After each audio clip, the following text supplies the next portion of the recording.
flashback. Le vendredi 10 février dernier vers 19 h, Pierre Palmade provoquait un grave accident sur la route départementale D372 de Seine-et-Marne. Testé positif à la cocaïne, le comédien a percuté un véhicule. En plus du conducteur, 2 passagers se trouvaient à bord. De nombreuses célébrités ayant connu de près ou de loin l'humoriste se sont exprimées à son sujet, à commencer par Patrick Sébastien. Dans son dernier ouvrage La Nostalgie, dans lequel il revient, avec verve et sensibilité, sur les 100 vies passionnantes qu'il a vécues, Patrick Sébastien a évoqué l'affaire Palmade. Et le moins que l'on puisse dire, c'est qu'il n'a pas hésité à charger l'humoriste. Selon lui, le mal-être n'est pas une excuse. Les avocats de sa défense mettent son dérapage sur le compte de son addiction. Encore une fois victime avant d'être coupable. Mais cette addiction a été choisie. La recherche des plaisirs extrêmes n'était pas une malédiction. Elle a été voulue. En toute connaissance de cause, sans aucune prise en compte des conséquences. A-t-il expliqué dans son livre.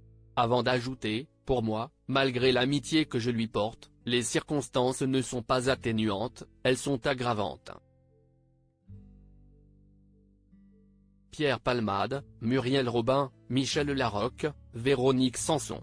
Les femmes de sa vie et Jean-Marie Bigard, inquiets pour Pierre Palmade. Si certaines célébrités pointent du doigt Pierre Palmade, d'autres s'inquiètent pour lui. C'est notamment le cas de Jean-Marie Bigard. La célébrité est revenue sur leur amitié, démarrée à la fin des années 1980, ce mercredi 4 octobre sur le plateau de Touche pas à mon poste.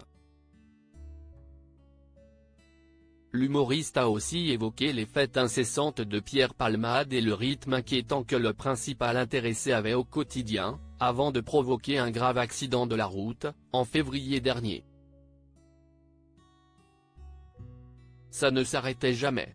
Je n'ai même jamais compris comment, physiquement, il pouvait tenir, a-t-il assuré, en révélant qu'il y a 30 ans, il se disait que le comédien, dans 2 ans, sera mort, à force d'accumuler les excès.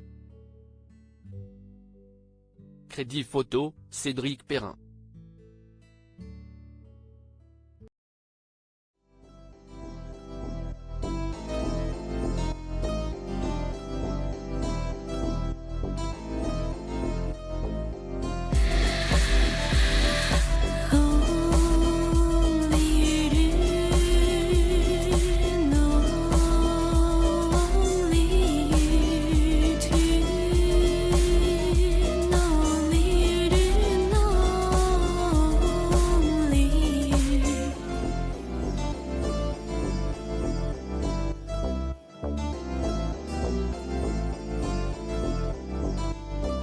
To